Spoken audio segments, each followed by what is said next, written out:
Pour moi, c'est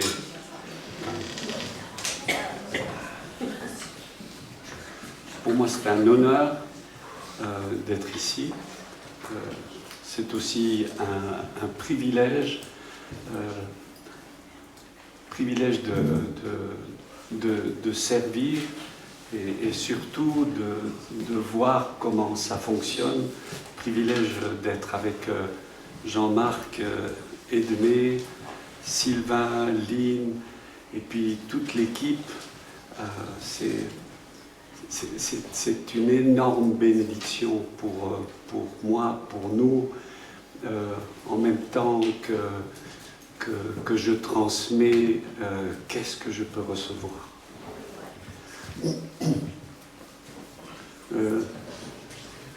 La vie est faite de circonstances. Et je me suis posé la question un jour, dans une réflexion, comment le Seigneur parle dans les milieux charismatico, pentecôtico, mystico, religieux, évangéliques. Et on écrit beaucoup sur la voix qui nous parle, les anges, les visions. Moi, je vous confesse, en regardant le rétroviseur de ma vie, donc en regardant le chemin parcouru, que globalement, vision, rêve et ange, c'est 0,05%. Le reste est composé de circonstances, des circonstances de la vie, la providence de Dieu et les relations qu'on a avec les personnes.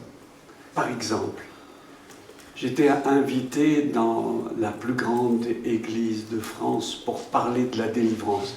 Franchement, des fois en France, il n'y a pas beaucoup de discernement.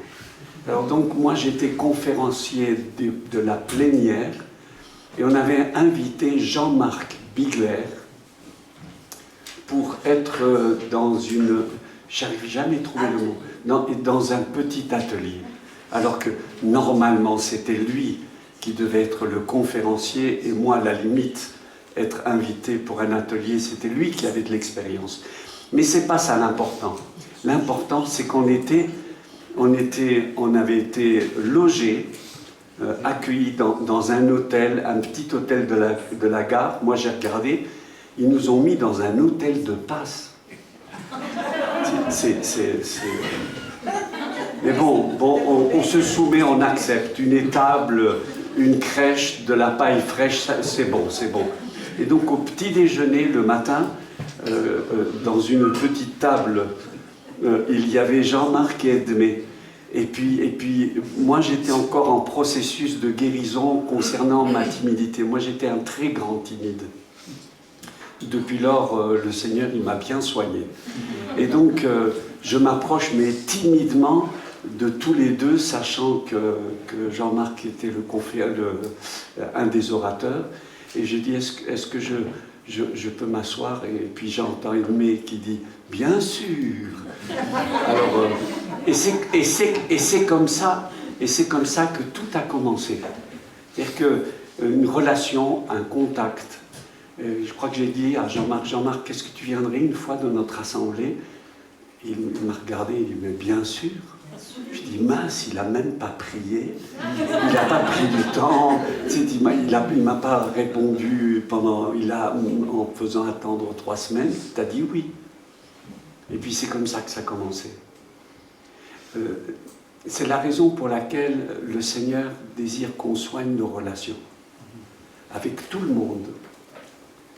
Parce que souvent, le Seigneur intervient pas seulement au travers des chrétiens. Il arrive quelquefois que la vie nous donne de bonnes leçons au travers de personnes qui ne sont même pas du milieu. Ça veut dire que Jésus a une très grande attention sur son Église, sur son corps. Saul de Tarse, en acte 9,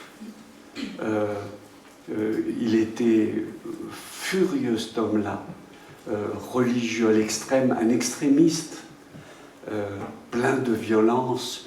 Il a fait tuer des chrétiens, il a mis des chrétiens en prison. Et puis, sur le chemin de Damas, il a une de ses rencontres.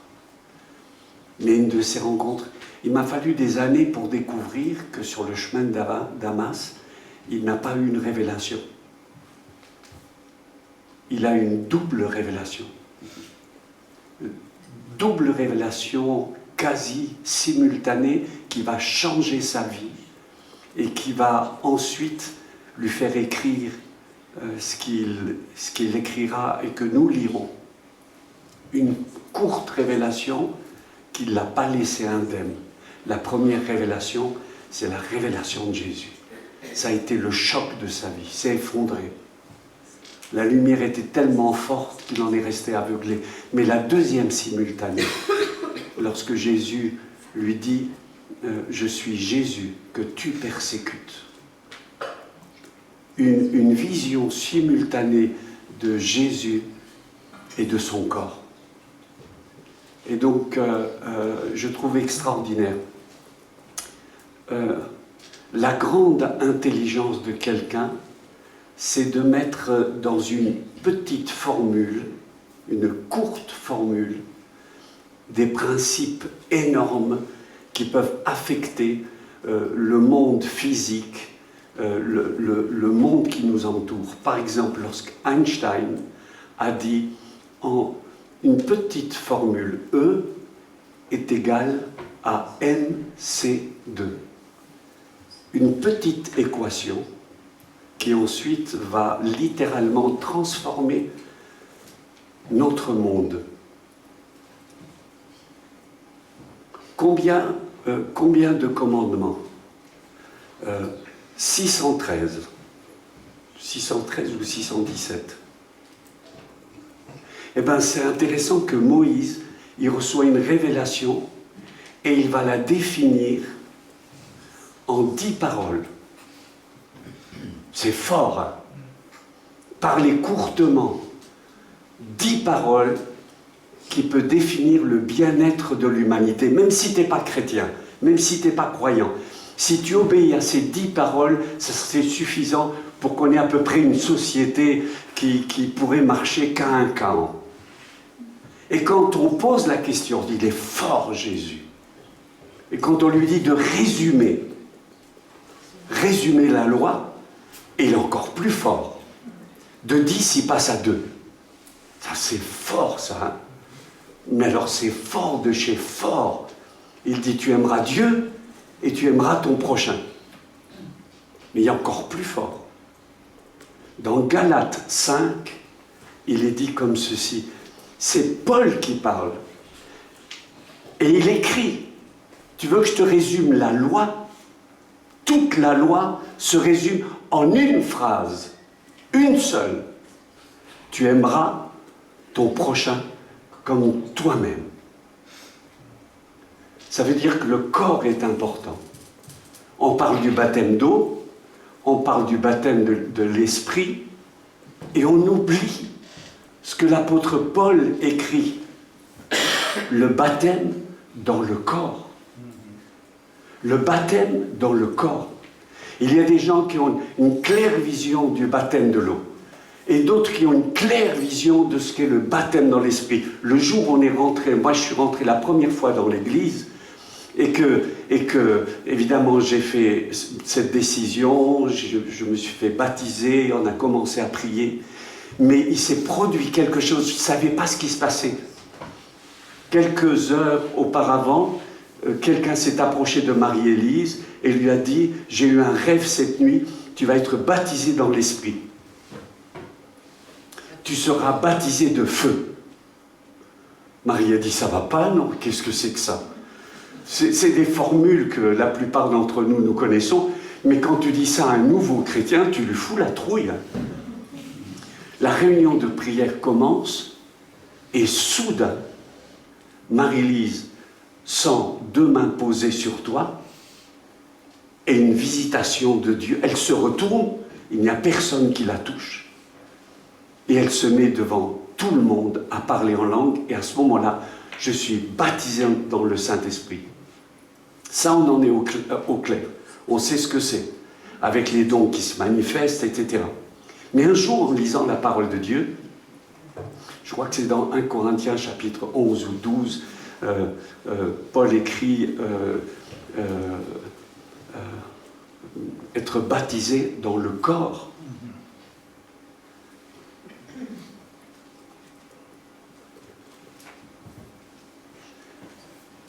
Être baptisé dans une unité qui fait que quand l'apôtre Paul écrit dans Galates chapitre 5, je ne vous donne pas le verset parce que je ne veux pas couper le fil de ce qui est en train de se produire, Paul écrit, c'est d'une importance capitale parce que la loi est résumée, tu aimeras ton prochain comme toi-même. C'est la définition absolue. Ce n'est pas humaniste, c'est l'intention de Dieu. Faites attention, si tu es un corps et que tu fais du mal à l'autre, Paul continue, et c'est la phrase suivante, faites gaffe de ne pas vous mordre les uns les autres. Quand tu sais que tu es un corps, alors tu prends conscience que ton corps, tu ne le mords pas. Enfin, tu ne te manges pas les doigts. Tu ne te prends pas l'épaule et tu vas manger un morceau. Dès le moment qu'il y a mépris, réserve, compétition, jugement, jalousie, dès le moment qu'il y a une attitude destructrice, on affecte le corps. Et dans un délire et une perversion, une distorsion de la parole de Dieu, je me suis rendu compte que ces dernières années est en train de se développer un christianisme déconnecté de ce que Jésus a toujours voulu. Les gens parlent, moi j'ai une relation avec Jésus, et ils n'ont aucune relation avec les personnes. Il y a des gens qui vivent de Jésus m'a dit, et ils ne savent même pas aimer les autres. C'est effroyable. Alors de temps en temps, la vie nous corrige, et la main du Seigneur nous corrige pour nous ramener à une réalité fondamentale. C'est que le ciel s'ouvrira pour les gens qui aiment comme Jésus aime. C'est le message de Jésus qu'il rappelle le dernier soir, le soir où il instaure ce repas. Il va rappeler des choses absolument fondamentales. C'est que la vie n'est pas facile. Et c'est qu'un des mystères de Soteria, c'est pas de rendre la vie facile, c'est de nous rendre capables de confronter les défis que chacun de nous aurons. La souffrance, on la confronte. Si on est délivré, c'est pour être plus armé pour la confronter. D'abord dans nos vies et aussi autour de nous. Que la puissance de Dieu, quand enfin elle est libérée, parce que à cause de charges, de situations, de crises, l'ennemi, les mensonges, l'ignorance, le passé, les valoches invisibles qu'on traîne durant des années, que Dieu puisse le traiter. Quelquefois, en un instant, les guérisons et les délivrances sont accordées. D'autres fois, quelqu'un l'a témoigné d'une manière excellente. Et quelquefois, ça prend du temps. Parce que nous sommes des êtres complexes. Parce que Dieu peut traiter certains sujets et il sait très bien qu'il ne peut pas traiter des sujets dans nos vies. Parce que c'est trop douloureux. C'est trop terrible. Il y a trop de situations extrêmement douloureuses qui pourraient nous tuer. Jésus savait avec les Gadaréniens qu'une délivrance et une expulsion auraient pu le tuer. Et il y a une permission divine pour que l'ennemi, il aille au cochon. Sinon, l'expulsion aurait tué cet homme.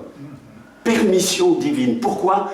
Parce qu'il y a des situations tellement ancrées dans notre identité, dans notre personnalité, qu'il faut des fois du temps, que des fois la bête est tellement endurcie, que notre vie est tellement endurcie, que des situations profondément cachées en nous, qu'il nous serait impossible de dégager avant qu'il y ait des couches successives, tranquilles. C'est la raison pour laquelle c'est merveilleux ces temps de délivrance.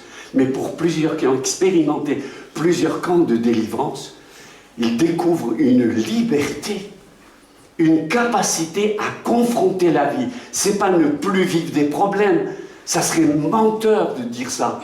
Ça serait malsain de donner une pensée semblable. On confrontera toujours la souffrance. On l'aura. Et on l'aura. Et ça sera, même ça va aller de plus en plus et de pire en pire. Des souffrances personnelles, des confrontations personnelles. Jean-Marc dit, quelquefois, c'est dans la propre maison et avec nos bien-aimés que les douleurs sont les plus intenses. Quelqu'un peut me faire du mal, si c'est quelqu'un de l'extérieur, je m'en fous. Ou du moins, j'essaie de m'en fiche. Mais quand ça vient des gens qu'on aime, dans les demandes de pardon et dans les expériences où j'ai vu la puissance du Saint-Esprit se manifester dans des temps de réconciliation, quand je dis, par exemple, de temps en temps, je le dis, on va prendre un temps de silence. Écoutez, ne fouillez pas vos vies. Ici, on ne va pas gratouiller et fouiller d'une manière freudienne pour voir dans les salades du passé ce qui doit être dégagé. Non, non, non, laisse tomber ça. Le plus grand des psychologues, c'est Dieu. Et on va dire, Saint-Esprit, si tu veux révéler et faire monter dans le conscient de la personne, les personnes que tu veux qu'elle pardonne, alors fais-le. Puis les gens sont un peu mal à l'aise, mais qu'est-ce qui va se passer? Non, on va prendre un petit temps de silence et tu vas voir apparaître des personnes. Quelquefois, il y a des personnes qui disent « je vois personne ». Puis je dis « c'est normal, il y en a tellement que ça se bouscule au portillon. Et comme c'est un couloir étroit, ils n'y arrivent pas à passer. Wait a minute, please ». Et au bout d'un certain temps, il y a une personne qui arrive, puis 2, puis 3, puis 4, puis 5, puis 6, puis 7, etc. Puis il y a des personnes qui viennent, et je ne me rappelle plus le nom, je m'en fous. Il y a des gens qui sont morts, je m'en fous. Vas-y, dis-les. Mais ce que j'ai découvert, tout au long de ces années d'expérience et de découverte, je me suis rendu compte que tout à la fin, il y a machin, il y a chose, il y a le prof, il y a celui qui m'a dit, etc. Puis tout à la fin, apparaissent notre frère, notre sœur, notre père. Des gens qu'on aime. Mais du coup, c'est tellement bloqué dans notre tête, nos parents, nous les aimons. C'est dur de dire « je pardonne papa, je pardonne maman », jusqu'à ce que soudain, boum, ça jaillisse. Et où les personnes peuvent vivre un temps de délivrance. Ce que je veux dire par là, c'est que nous sommes un corps. Et en tant que corps, nous apprenons à être de mieux en mieux armés pour confronter la vie. Des souffrances, il y en a. Mais il y en a. Et alors certains, ils ont leur dose. Il y a certains qui sont terriblement éprouvés. C'est la raison pour laquelle dans la parole de Dieu, il y a le livre de Job. Ah, s'il a souffert, cet homme, il a souffert.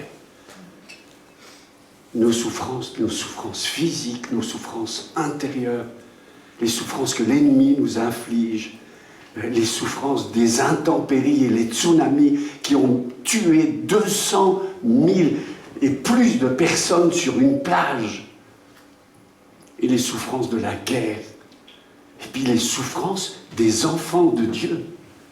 Jésus, homme de douleur, habitué à la souffrance. La souffrance, l'apôtre Paul, qu'est-ce qu'il a souffert? Mais qu'est-ce qu'il en a bavé? Et développe pas, moi j'ai un diplôme de théologie, etc. Non, non, non, non, il dit, je vais vous dire, mes diplômes d'apôtre. Cogné, bafoué, jeté dans la mer. Plusieurs fois, je me suis pris 40 coups moins un, flagellé, et il ne compte pas le coup quand il était dans la prison romaine que juste avant, il s'est pris une bonne. Et la nuit, et l'oppression, et la douleur, et la difficulté, sans compter les soucis que me donne l'Église. Et puis la vie, quand on est jeune, eh ben on est invincible, on est éternel. Puis les années passent, on découvre qu'on est moins éternel. Autrefois, on pouvait vivre 24 heures de travail et puis sortir faire la fête et le lendemain partir au travail et on n'était pas crevé. Et puis maintenant, quoi, une sieste, ça ne nous tue pas.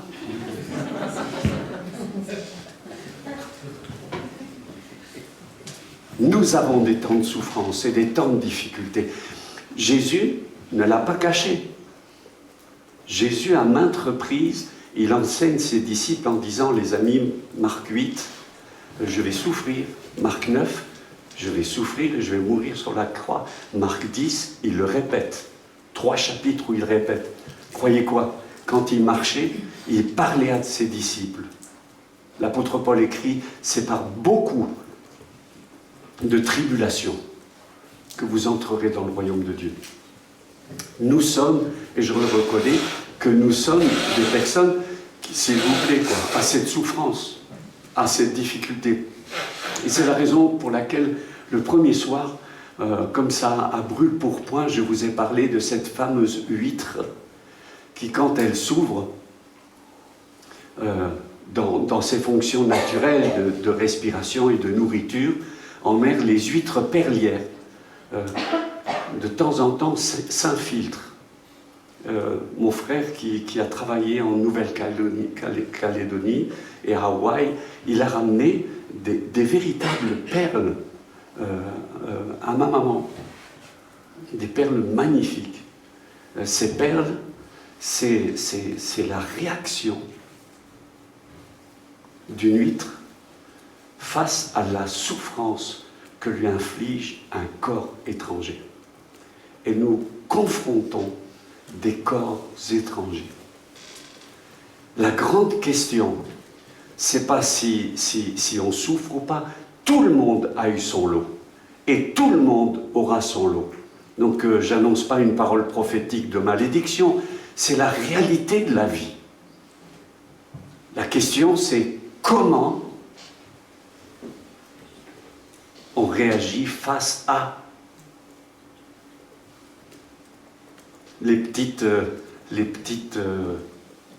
cette petite poussière, ces petits grains de rien du tout. Un grain de sable n'a aucune valeur. Mais la réaction de l'huître, c'est immédiatement répandre une bave, petite couche, une deuxième couche, une troisième couche de nacre. Voilà. De la même manière que lorsque nous, en tant que corps humain, on est attaqué par quelque chose d'étranger, le corps réagit, l'huître réagit. Les enfants de Dieu réagissent. Alors j'ai été émerveillé en lisant le livre de l'Apocalypse que les portes du ciel et de la présence de Dieu. Alors je ne sais pas s'il y a ces images.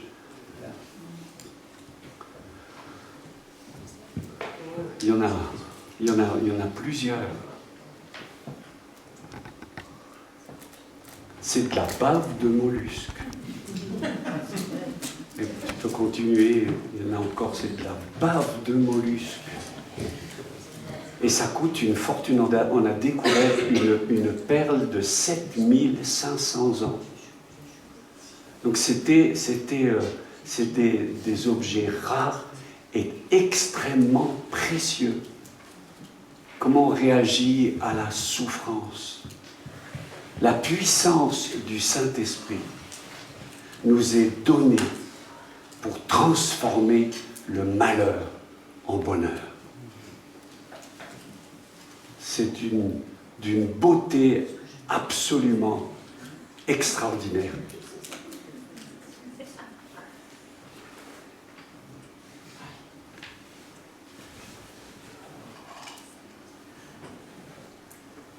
Il y a un art japonais, j'ai découvert en même temps que ces huîtres, il y a un art japonais, je crois que c'était il y a à peu près 1 ou 2 siècles, c'est l'art kintsugi.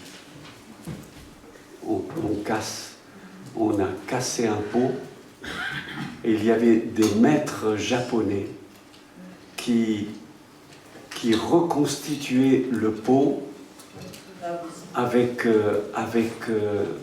du fil d'or.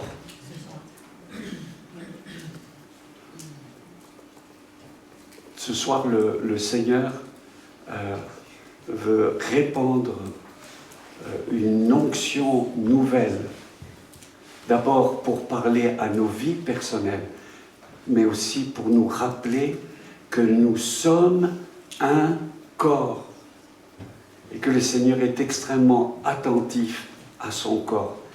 Quelle tristesse quand le corps est déchiré. Quelle tristesse quand il y a de la division. Quelle tristesse et quelle peine que le Seigneur doit avoir.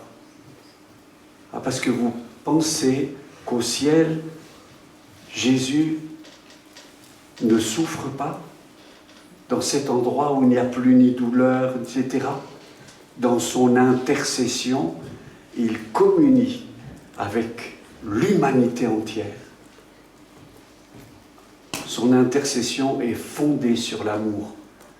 Une des églises que l'apôtre Paul a fondées, et quelle église extraordinaire. Tous les dons spirituels étaient en manifestation. Tous les dons spirituels étaient en manifestation. C'était l'église où il y avait un discernement tel et une manifestation prophétique telle que quand un non-croyant passait la porte et qu'il y avait ce moment de prière, soudain quelqu'un se levait, comme je l'ai vu à plusieurs reprises. Moi j'ai assisté à ce genre de rencontre où le cœur de certaines personnes était littéralement dévoilé. Toi qui rentres ici avec un pistolet dans la poche, et parce que tu as décidé, en sortant, de te suicider. Celui qui était à notre rencontre de prière, la première rencontre de prière, dans la première fois où j'allais à l'église, était assis à côté de moi. Il s'agissait de lui. Champion de France de boxe, celui qui a été chercher Marcel Cerdan lorsqu'il s'est battu et a eu le championnat du monde. Quand Dieu révèle les cœurs, ça veut dire que le côté prophétique qui expose tout, c'est la puissance du Saint-Esprit. Le don des guérisons, il y en avait, en veux-tu, en voilà. Il y a des prophètes, des apôtres, ils étaient au mètre carré, c'était incroyable. Et dans cet endroit, dans l'église du Christ, il y avait ces divisions. On remettait en cause l'autorité du fondateur, du père de l'église. Il y avait des histoires, mais comme vous n'en connaissez pas, des gens qui venaient bourrés à la Sainte Seine. Qu'à la Sainte Seine, il y avait des gens qui avaient beaucoup d'argent, qui étaient déjà complètement sous, et que, assis, même pas, ils n'avaient pas de chaise, des pauvres qui n'avaient même pas mangé. Il y avait des histoires d'adultère. Maintenant qu'on dit il y a un adultère, quelle horreur, on s'en va. Oh, c'est horrible ce qui se passe, etc. Et puis on s'en va outré. Dans cette église, il y avait des situations, il y en avait un qui s'était marié avec sa belle-mère. Mais des histoires à n'en plus finir. Égoïstes ils étaient. Eh bien c'était quoi? C'était le corps de Christ. C'était l'église de Jésus. Et nous, on est des purs, les purs ultra purs. L'eau trop pure donne la chiasse. Ah bon? Je vous le dis. Voilà. Mais nous, on se la joue tellement pure qu'à la fin, on ne se rend pas compte de ce que nous lisons dans le livre des Corinthiens. Et dans le livre des Corinthiens, chapitre 7, chapitre 8, où il y a un désordre. Attendez, c'est pas seulement ça, c'était un rassemblement où en plus il y avait des clans. Hein, il y a des églises comme ça, il y a des clans. Hein. Il y avait le groupe qu'ils aimaient bien comme prédicateur, Apollos. Alors lui, l'hébreu, le grec, etc. L'enseignement, introduction, avec le titre numéro 1, 2, 3 et conclusion, et tout ça en 35 minutes. Ça, c'est un prédicateur. Et puis, tu avais le clan, les tout fous de l'apôtre Pierre. Alors lui, c'était ni hébreu, ni grec, ni l'intro, ni les 3 points, ni la conclusion, il y en avait pour 4 heures. Et lui, il est arrivé, il dit, ben moi j'étais avec Jésus. Voilà. Et puis ce soir-là, puis il raconte la soirée de la pêche. Et il raconte, et nous on a pris Jésus pour un excellent rabbin, mais alors comme pêcheur. Et donc on a dit à Jésus, allez, va te reposer, calme-toi. Nous on sait y faire, ouais.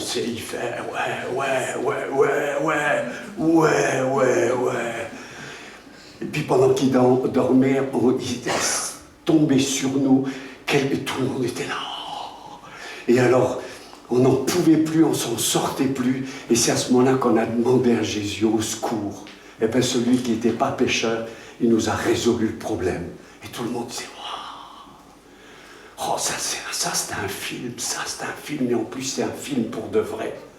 Et ensuite, il racontait les histoires. Il racontait les histoires qu'il avait vécues avec Jésus, ce que Jésus lui avait dit, qu'il s'était fait remonter les bretelles. Il dit, ça fait rien. Maintenant, mon pantalon est un peu plus haut et je marche avec Jésus. Puis à la fin, il disait, et en plus maintenant, avant de faire l'appel sur la confession de péché, j'aimerais vous raconter quelque chose de terrible. Et alors, il y a quelqu'un qui s'est avancé et qui dit, Pierre, moi j'ai péché. J'ai dit, et Pierre lui a dit, t'as renié le Christ. Il a dit, non, ça j'ai pas fait. Ben moi, si ça, j'ai le fait. Et si le Père m'a pardonné, si Jésus m'a pardonné, je suis sûr qu'il est capable de pardonner les péchés. Les gens, ils étaient tout fous, ils pleuraient tous. Il y avait le groupe de Pierre. Accrochez-vous, dans cette église, il y avait le clan des hyper macro, super méga spirituels. Eux, ils étaient du Christ. Ils utilisaient le Christ comme occasion de division. Ceux-là, c'était les ultra méga hyper macro mystiques. Et il faut se méfier de cela aussi. Quand ton Christ te divise des autres, dans la mouise, tu es en train d'aller directement en enfer en chantant des cantiques. C'est une église comme ça. C'est une église normale. Ne cherchez pas l'église parfaite, vous ne la trouverez pas, parce que là où il y a un homme, on est déjà dans le désastre. Mais que Dieu améliore, et qu'il change, et qu'il transforme. S'il vient de temps en temps à des rencontres Soteria pour se faire brasser la couenne. Voilà. Et dans tous ces...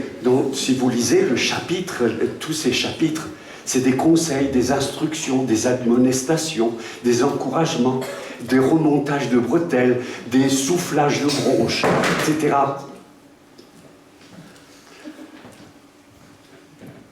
Et soudain, j'étais trop long. Et soudain, dans le livre des Corinthiens, tombe du ciel un texte. On se demande qu'est-ce qu'il fait là. Un texte qui ne ressemble à rien. Si vous aimez la lecture de la parole de Dieu, que vous avez lu un jour 1 Corinthiens, les conseils, encouragements, organisation, comment ça fonctionne dans une église concernant les dons, et soudain arrive un chapitre. Tu dis, c'est quoi ça?